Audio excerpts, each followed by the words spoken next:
The trust fund was supposed to be my ticket to freedom. Instead, I watched it vanish into a sea of white tulle and overpriced flower arrangements at my cousin's wedding. I'm Caitlin, and this is how my family's betrayal became the catalyst for my revenge. You can't be serious. My voice trembled as I stared at my mother across our kitchen island. The marble countertop felt cold under my palms, grounding me in a moment that seemed surreal. "Sweetie, you have to understand," Mum said, fidgeting with her coffee mug. "Madeline's wedding is in 3 weeks, and Uncle Zach lost everything in that bad investment. We couldn't let her cancel." "So you decided to cancel my future instead?" The words came out sharp enough to make her flinch. "That money was for my business startup. Grandpa left it specifically for me." "It's just money, Caitlin. Family comes first." I laughed, but there was no humour in it. "Family comes first? Then why am I always last?" The sound of the front door opening interrupted us. Madeline waltzed in, wedding binder in hand, her perfectly manicured nails clutching a stack of fabric swatches. Her face lit up when she saw me. "Caitlin, perfect timing. I need your opinion on the table linens for the reception." My stomach churned. She had no idea she was planning her dream wedding with my dreams. "Did you tell her?" I asked Mom, my voice eerily calm. Mum's face paled. "Madeline, sweetheart, maybe we should—" "Tell me what?" Madeline's smile faltered. "That your fancy wedding is being funded by my trust fund, the money Grandpa left me to start my business." I watched the colour drain from her face. "Surprise?" "What?" "No, Dad said he took care of everything." Madeline's voice trailed off as realisation dawned. "Well, Uncle Zach certainly took care of it, with my money." The wedding binder slipped from Madeline's hands, scattering papers across the floor. "I had no idea, I swear. Caitlin, I would never—" "Save it." I pushed away from the counter. "I need some air." I grabbed my keys and headed for the door, but Mom caught my arm. "Please, let's talk about this. We can figure something out." I yanked my arm free. "Figure what out? How to magically replace $60,000, or how to undo the fact that my own mother went behind my back to raid my trust fund?" "You're being dramatic," she said, her tone shifting to that patronising voice she used when she thought I was overreacting. "Sometimes we have to make sacrifices for family. Funny how I'm the only one making sacrifices around here." My sister Scarlett appeared at the top of the stairs, probably drawn by our raised voices. "What's going on?" "Ask Mum," I spat. "She's great at explaining how family works." I stormed out to my car, ignoring their calls. My phone buzzed repeatedly as I drove, but I didn't need to look to know it was them. Probably trying to justify their betrayal with more family-first nonsense. 3 hours later, I sat in my apartment with my laptop open, staring at a confirmation email for a one-way ticket to Seattle. My hands shook as I packed my essentials into 2 suitcases, leaving behind everything that reminded me of them. A soft knock at my door made me freeze. "Go away, Mom." "It's Hugh."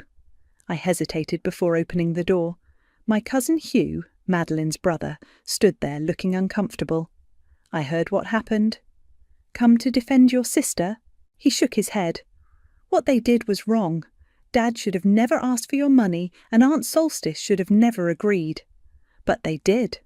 I turned back to my packing. "Where are you going?" "Away, far away from this mess." Hugh was quiet for a moment. "Will you come to the wedding?" I zipped my suitcase with more force than necessary. "Would you, if you were me?" He didn't answer, which was answer enough. The next morning, I stood at the airport gate, my entire life condensed into 2 bags and a carry-on. My phone showed 15 missed calls and twice as many messages. I deleted them all without reading them. As I settled into my seat on the plane, I made myself a promise. I would build something better than any business I could have started with that trust fund. And when I did, when they saw what I achieved on my own, they'd realise exactly what they threw away. The plane took off, and I watched my hometown disappear beneath the clouds. Sometimes the best revenge isn't about getting even, it's about getting ahead. And that's exactly what I intended to do. Seattle greeted me with its signature rain and a cramped Airbnb that smelled faintly of someone else's cooking. After 3 weeks of job hunting, countless interviews, and living off instant ramen, I was starting to question my impulsive decision to leave. My phone buzzed with another text from Scarlett. "Mum's a mess. Please just call her." I typed back, "Still busy settling in. Talk later." The same response I'd been giving for weeks. The coffee shop where I'd been camping out to use their Wi-Fi had become my second home. That's where everything changed. "You've been here every day this week," the barista said, sliding my usual Americano across the counter. "Job hunting." "That obvious?" She smiled. "I'm Amanda, and trust me, I've seen that look before. What field?" "Tech, project management specifically." I took a sip of my coffee. Though at this point, I'd consider anything that doesn't involve asking if someone wants fries with that. "Actually," Amanda glanced around before lowering her voice, "my brother works at Horizon Tech. They're desperately looking for a junior project manager. Want me to put in a word?" 2 days later, I sat across from David, the hiring manager at Horizon Tech, trying not to fidget in my carefully chosen interview outfit. "Your resume is impressive," he said, "but there's a gap in your employment history. Why'd you leave your last position so suddenly?" I prepared for this question. I needed a change. Seattle's tech scene offered opportunities I couldn't find back home. "Honest answer?" He leaned forward. "The real one?" I met his gaze. My family made some choices that affected my career plans. Instead of letting it defeat me, I decided to rebuild somewhere new. I'm here because I want to prove something to myself more than anyone else. He nodded slowly. "Tell me about the most challenging project you've managed." I launched into my prepared example, but he cut me off. "No, not work. Tell me about moving here, planning, execution, obstacles. Treat it like a project." For the next 20 minutes, I broke down my cross-country move like a case study. Resources, timeline, risk management, contingency plans. David's expression remained neutral until I finished. Then he smiled. "That's exactly what I wanted to hear. When can you start?" Walking out of Horizon Tech with a job offer, I felt lighter than I had in weeks. My phone buzzed again, this time with a text from Madeline. "The wedding's in 2 days. There's still time to come. Please?" I deleted it without responding and called my new landlord instead. The apartment I'd viewed yesterday wasn't perfect, but it was within walking distance of Horizon Tech, and more importantly, it was mine. 3 days into my new job, I was drowning in documentation and loving every minute of it. My desk neighbour, Rachel, became my unofficial mentor. "You're catching on fast," she said, peering over my shoulder at my project timeline. "But you might want to add some buffer time here and here." She pointed at the screen. "Trust me, developers always need more time than they claim." "Speaking from experience?" "Let's just say I've learned the hard way." She grinned. "Hey, a bunch of us are grabbing drinks after work. Want to join?" That evening, sitting at a bar with my new co-workers, I checked my phone out of habit. A new email from Mom waited in my inbox. "The wedding was beautiful. Madeline looked perfect. I wish you'd been there. We all did. Please come home for Sunday dinner this week. We can talk about helping you start over here." I set my phone face down on the bar. "Bad news?" Rachel asked. "Just family stuff." "Want to talk about it?" I shook my head. "I'd rather hear about this nightmare project you mentioned earlier, the one with the impossible deadline." As Rachel launched into her story, I felt something shift inside me. Here, nobody knew me as the girl whose family stole her trust fund. Nobody pitied me or tried to justify what happened. I was just Caitlin, the new project manager who asked smart questions and stayed late to learn the systems. Back in my new apartment that night, I sat at my tiny IKEA desk and opened my laptop. My savings account balance was painfully low after the move and apartment deposit, but my first paycheck would hit next week. I created a new spreadsheet and titled it Success Plan. Under it, I typed my first goal, prove them all wrong. The wedding was over. My cousin had gotten her perfect day with my money. But sitting there, planning my future in a city where nobody knew my past, I realized something important. Sometimes the best opportunities come disguised as betrayals. I closed my laptop and smiled. This was just the beginning. 6 months flew by in a blur of deadlines, late nights, and increasingly impressive project deliverables. I just finished presenting my latest success to the executive team when David called me into his office. "Close the door, Caitlin," he gestured to the chair across from his desk. "Do you know why you're here?" My heart raced. The Thompson account. 3 months ago, that account was hemorrhaging money.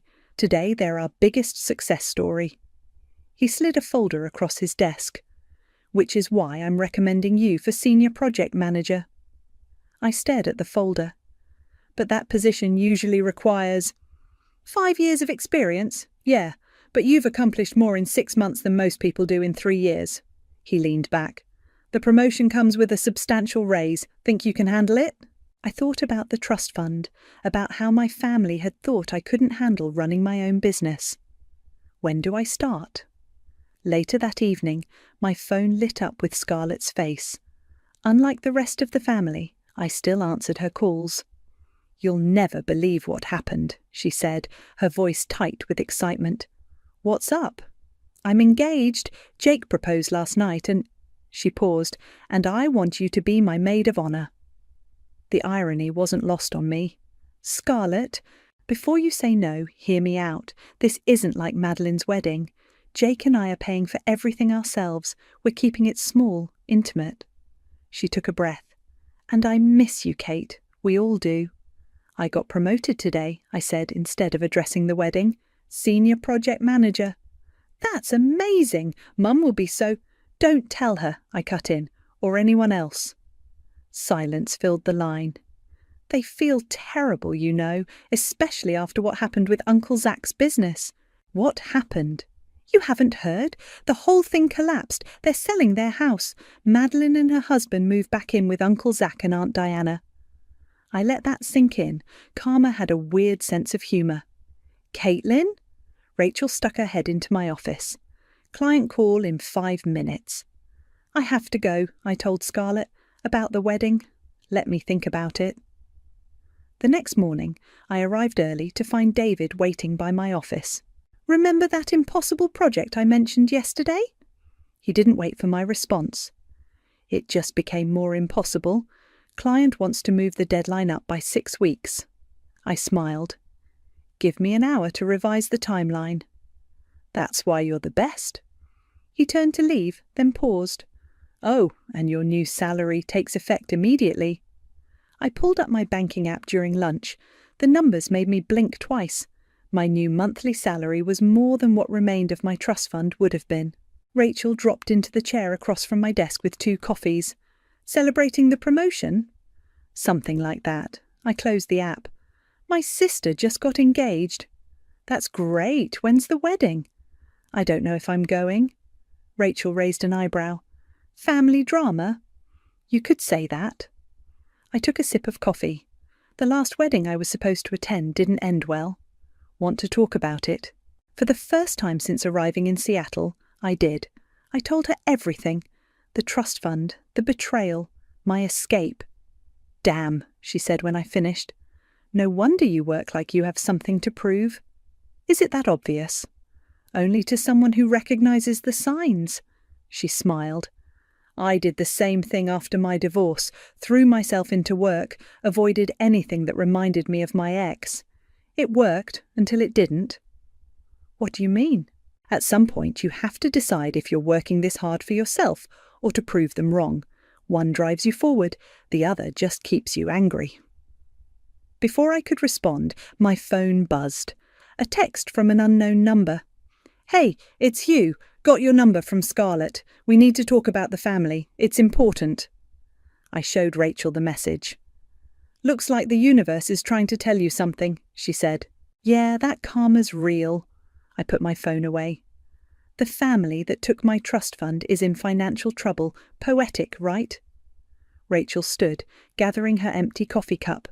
"Just remember, revenge might feel good for a moment, but it doesn't pay your bills or make you happy. Your success here?" She gestured around my office. "That's all you. Don't let them take credit for that, even as motivation." As she left, I looked at Hugh's message again. 6 months ago, I'd fled with nothing but determination and spite. Now I had everything I'd wanted: respect, success, independence. And soon I'd have something even better: the chance to say no when they needed my help.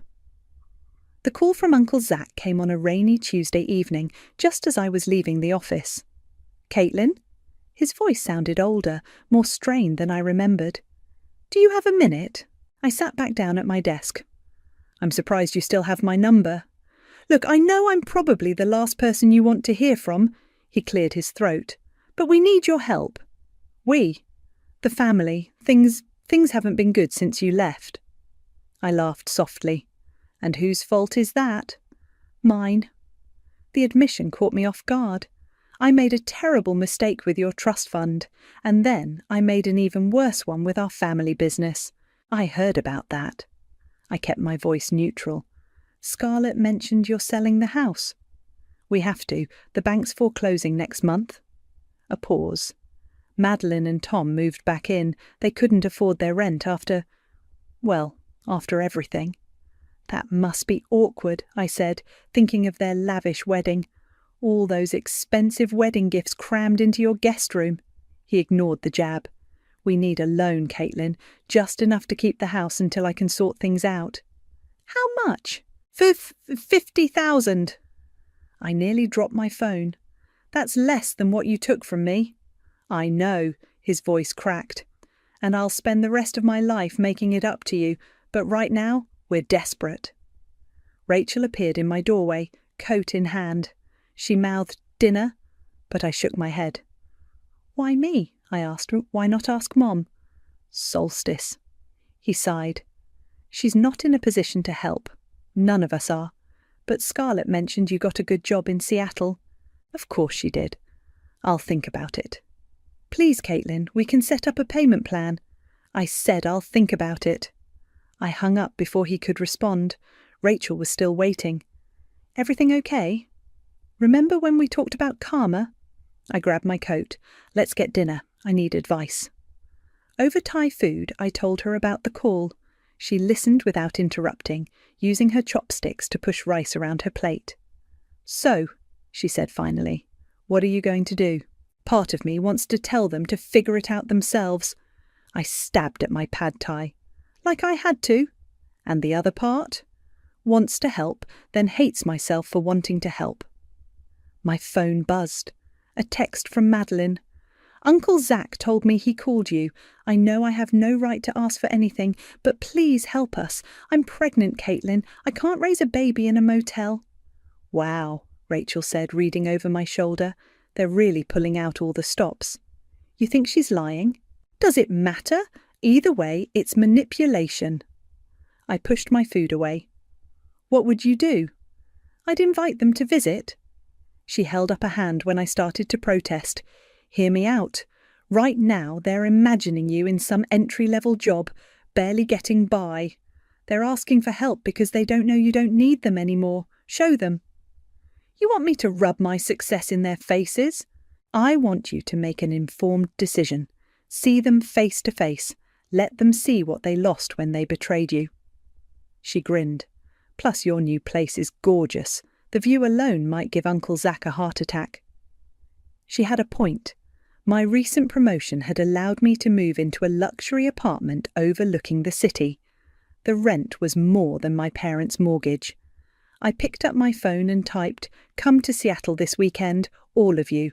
We'll talk about the loan in person." The responses came quickly. Mom, "Really? Oh, sweetheart, thank you." Uncle Zach, "We'll be there. Send the address." Madeline, "Thank you, thank you, thank you." Only Hugh's response gave me pause. "Be gentle with them, cousin. They're not the same people who hurt you."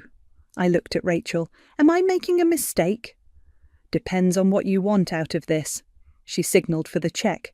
"Revenge, closure, reconciliation." "I want them to understand what they did, what it cost them." I thought about my new office, my view, my success. "I want them to see who I became without them." "Then show them."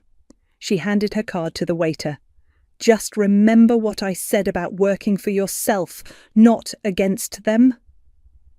That night, I stood at my floor-to-ceiling windows, looking out at the Seattle skyline. 6 months ago, I'd arrived here broken and angry. Now I was about to face my family from a position of power. I opened my laptop and booked 4 hotel rooms at a modest chain hotel nearby. Not too cheap, not too expensive, just comfortable enough to make what came next feel worse by comparison. The game was about to begin, and this time I held all the cards. The doorman called up exactly at 7. "Miss Caitlin, your family is here." "Send them up." I smoothed my designer dress, 3 months' salary at my old job, pocket change now, and waited. The elevator dinged, and there they were. Mum looked thinner, worry lines creasing her forehead.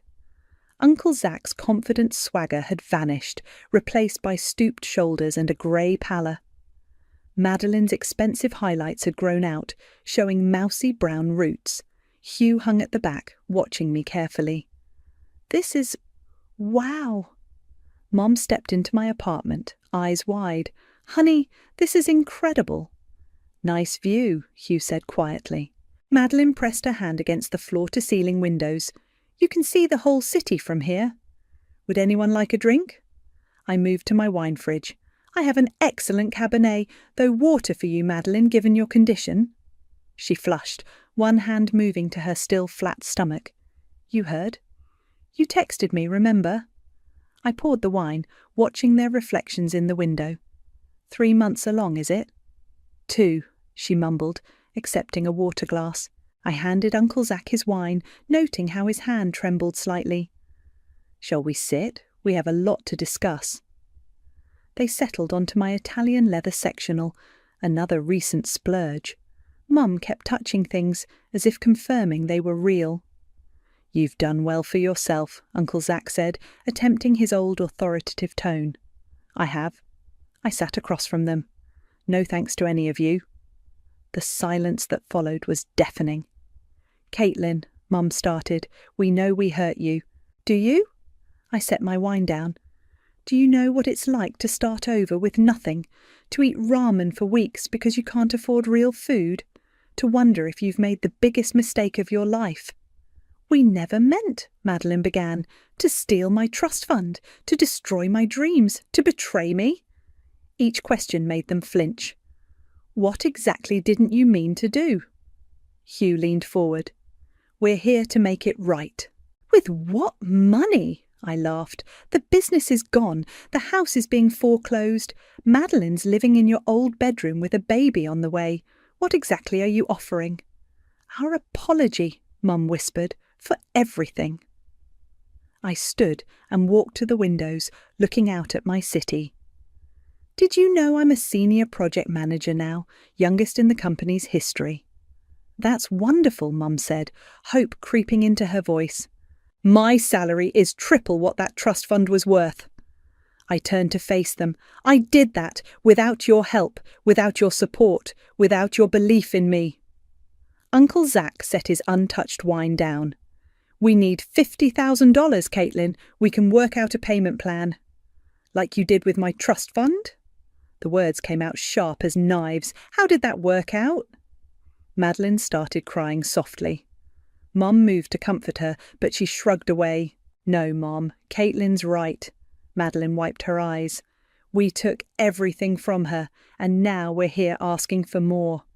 "Because you have nowhere else to go," I finished for her. Hugh stood up. "Look at them, Caitlin. Really look. Is this what you wanted? To see them broken?" "Sit down, Hugh." My voice was ice. "You don't get to play moral compass now. Where was your conscience when they took my money?" He sat. I walked to my home office and returned with a folder. "Inside is a contract. I'll loan you the $50,000. Hope bloomed on their faces. "But," I continued, "there are conditions. First, I want the loan repaid with interest. Second, I want a formal acknowledgement of what you did with my trust fund, notarized and legally binding. Third," I met each of their eyes, "I want you to understand that this doesn't make us even. This makes you indebted to me." Uncle Zack reached for the folder with shaking hands. "Whatever you want, we'll sign anything." "Dad," Hugh warned, but Zack waved him off. "No, she's right. We deserve this." I watched them read through the contract, heads bowed like penitents at confession. Mum's hands trembled as she signed. Madeline couldn't meet my eyes as she added her signature. Uncle Zack's scrawl was barely legible. Hugh read it last, his jaw tight. "This is brutal, Caitlin. This is business." I collected the signed contracts. "I'll have my lawyer review these and transfer the money tomorrow. You can let yourselves out." "That's it?" Mum stood. "We came all this way for a contract signing?" I moved to the door and opened it. "You came all this way because you needed something from me. Now you have it. Good night." They filed out one by one. Hugh paused in the doorway. "Was it worth it, making them grovel?" I thought about Rachel's words about working for yourself versus against others. "Ask me tomorrow," I said, and closed the door. I couldn't sleep that night. At 3 a.m, I found myself at an all-night diner, stirring cream into mediocre coffee when Scarlett called. "They told me what happened," she said without preamble. "The contract, the conditions, all of it. And I don't recognize you anymore." Her voice cracked. The sister I knew wouldn't humiliate her family like this. The family I knew wouldn't steal my future. I watched the cream create patterns in my coffee. "How's the wedding planning going?" "Don't change the subject. Mum's devastated." "Mum's devastated?" I laughed bitterly. Where was her devastation when she signed away my trust fund? A waitress appeared with a slice of pie I hadn't ordered. "On the house, honey. You look like you need it." I waited until she left before continuing. "They came to me for money, Scarlett, not to make amends, not to rebuild our relationship, for money. Because they're desperate. Uncle Zack's business failing wasn't their fault." "No, but stealing my trust fund was." I pushed the pie around my plate. "You know what the worst part is? They still don't get it. Even now, they think this is about the money." "Isn't it?" "No." I set my fork down. "It's about trust, about family, about believing in me enough to let me follow my dreams instead of sacrificing them for Madeline's perfect wedding." Silence filled the line. "I'm still waiting for you to answer about being my maid of honour," Scarlett said finally. "Are you going to pay for my dress with my trust fund too?" "That's not fair." "None of this is fair." Several heads turned at my outburst. I lowered my voice. "You stood by and watched them take everything from me. You didn't say a word." "I was scared," she whispered. "I didn't want to choose sides. But you did choose. Your silence was a choice." The diner door chimed. Hugh walked in, spotted me and headed straight for my booth. "I have to go," I told Scarlett. "Your wedding will be beautiful, just like Madeline's was." I hung up as Hugh sat down. "How did you find me?" I asked. "Followed you. I had a feeling you wouldn't be sleeping." He ordered coffee when the waitress came by. "Want to talk about what happened up there?" "Not particularly." "Tough." He doctored his coffee with sugar. "Because we're going to." "There's nothing to discuss. They needed money. I gave them conditions. They agreed." "You didn't give them conditions, Caitlin. You gave them a public flogging." I pushed my plate away. "They deserved it." "Maybe." He leaned back. "But is this really who you want to be? The person who kicks people when they're down?" "Like they kicked me?" "Yes, exactly like that." His eyes met mine. "You're becoming what hurt you, and you're too smart not to see it." The waitress refilled our coffees without asking. Outside, the sky was beginning to lighten. "Did you know," Hugh continued, "that Madeline tried to cancel the wedding when she found out about the trust fund? Mum and Dad talked her out of it, said it was too late, deposits were paid, it would shame the family." "Why are you telling me this?" "Because you need to understand something. What they did to you was wrong, unforgivable even. But this revenge you're pursuing, it's not hurting them as much as it's hurting you. I thought about my beautiful apartment, empty except for expensive furniture, about my impressive job title that I couldn't share with my family, about the satisfaction I'd felt watching them squirm, and how hollow it felt now. "I worked so hard," I said quietly. "Everything I have, I earned myself." "I know." Hugh reached across the table and squeezed my hand. "And that's amazing. But you did it for the wrong reasons. You did it to prove them wrong, instead of proving yourself right. What's the difference? Look at yourself. Really look. Are you happy, Caitlin, or are you just successful?" The question hit harder than I expected. Before I could answer, my phone buzzed with a text from Madeline. "I know you hate me, but this baby, I want them to know their aunt, to know the strong, amazing person you are, not the angry one we saw tonight. Please don't let what we did destroy who you really are." Hugh watched me read it. "She means it, you know." "It's not that simple." "It never is." He stood and dropped money on the table for our coffee. "But at some point you have to decide, do you want to keep punishing them, or do you want to start healing?" He left me sitting there, watching the sunrise through the diner's grimy windows, wondering when revenge had started feeling less like victory and more like chains. I found my family in the hotel lobby the next morning. They looked up as I approached, faces a mix of hope and apprehension. "We need to talk," I said, dropping into an armchair across from them, "about last night, about everything." Mum straightened. "The contract." "Forget the contract." I pulled it from my bag and tore it in half. "This isn't about money anymore." Madeline's hand went to her stomach, a gesture I was starting to recognize. "What is it about then?" "Truth."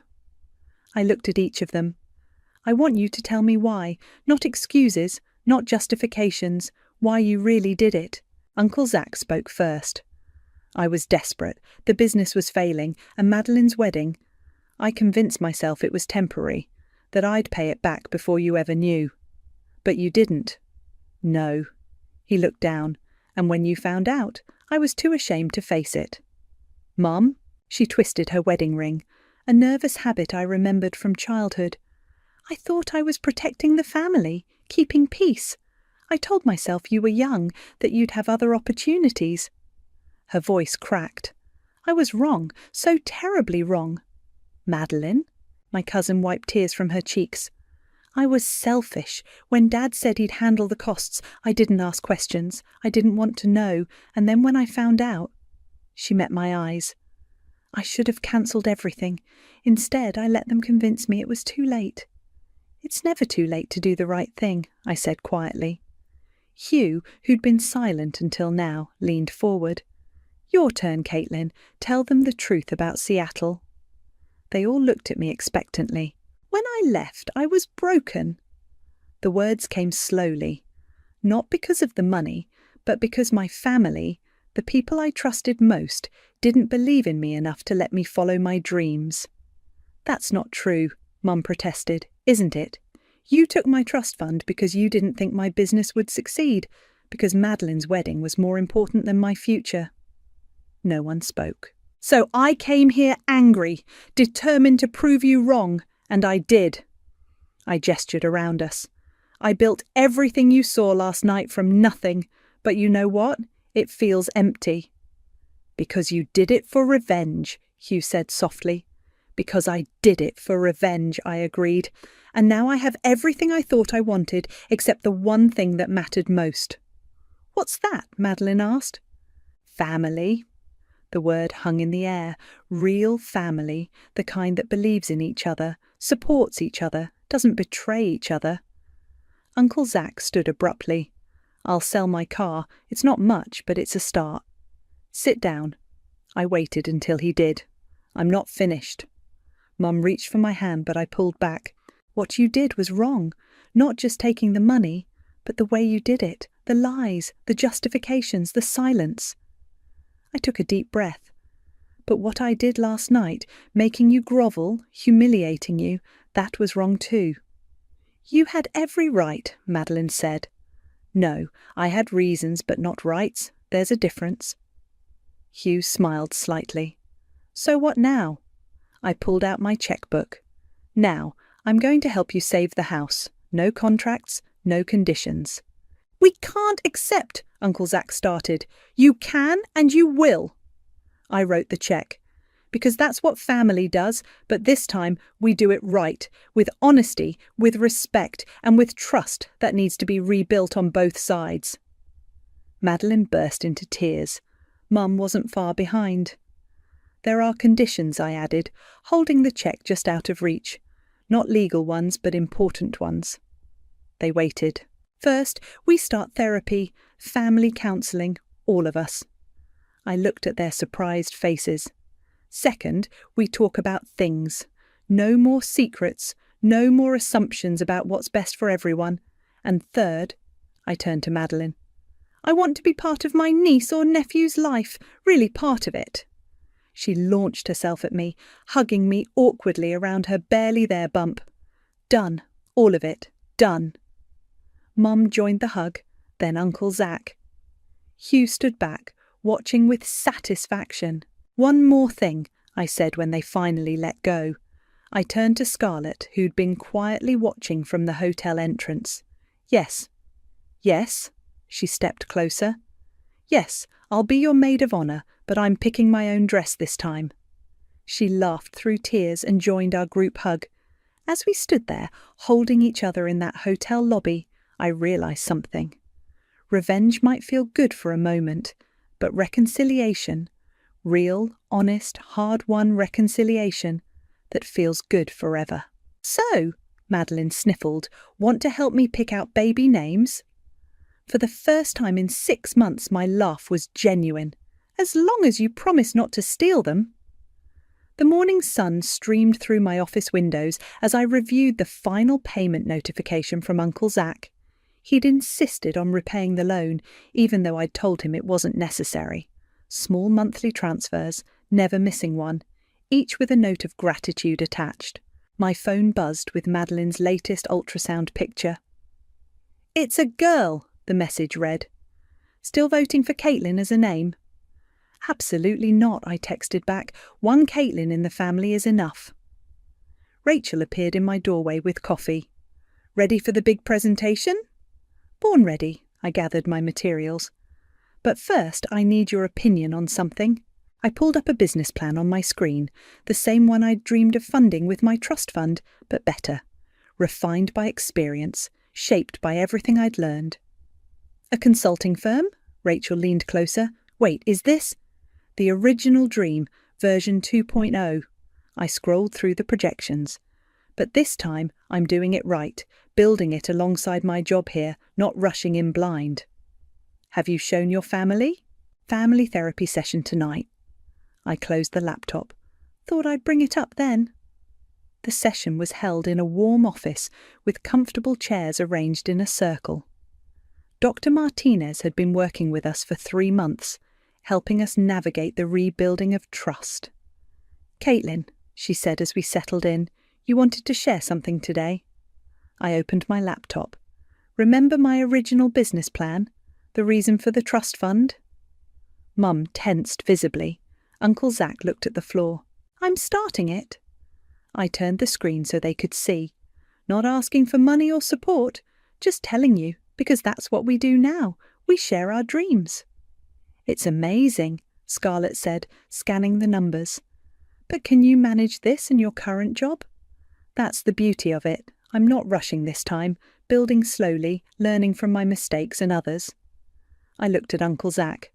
"Actually, I could use your advice about what not to do." He looked up, surprised. "You'd trust my business advice after everything?" "You failed. That doesn't erase 30 years of experience." I smiled slightly. "Plus, who better to help me avoid pitfalls than someone who's fallen into them?" Madeline shifted in her chair, one hand on her growing belly. "I want to help too. My marketing degree might be useful." "We could make it a family business," Mum suggested, then quickly added, "Only if you want, of course, no pressure." "Actually," I took a deep breath. "That's kind of what I was hoping for." Dr. Martinez leaned forward.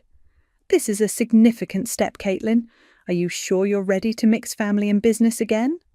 "No." I closed my laptop. "But I'm ready to try. With boundaries this time. With contracts that protect everyone. With honest conversations when things get hard. And with a kick-ass business plan. Hugh added, grinning. After the session, we gathered at my apartment. Mum brought dinner, her famous lasagna that I'd missed more than I'd admitted. As we ate, the conversation flowed naturally between wedding plans, baby names, and business strategies. "I have something for you," Uncle Zack said, pulling out an envelope. "The final loan payment plus interest." I pushed it back. "Keep it. Invest it in the new business instead." "Caitlin, I mean it." I looked around the table. What happened with the trust fund? It broke us, but it also made us stronger, made me stronger. I needed to prove myself, and I did. Now I need to prove I can trust again. Madeline raised her water glass. "To new beginnings?" "To family," I corrected, raising mine. "The kind that learns from mistakes instead of hiding from them." Later, as they were leaving, Mum lingered behind. "I'm proud of you," she said. "Not for the success or the money. For this." She gestured around. "For finding a way back to us. Even though I made it as difficult as possible. Especially then." She hugged me. "Because you did it your way, on your terms. That's the daughter I raised." After they left, I stood at my windows, looking out at the city that had given me refuge when I needed it most. My phone buzzed with a text from Rachel. "How'd it go?" I typed back, "Better than revenge." On my desk, the business plan waited. But now it wasn't just my dream anymore. It was a bridge, connecting who I'd been with who I'd become, connecting my family's past mistakes with our future possibilities. The sun set over Seattle, painting the sky in colours of hope. Sometimes the best revenge isn't revenge at all. Sometimes it's finding the strength to build something new from the ashes of what was broken. And sometimes, if you're lucky, you build something better than you ever imagined possible.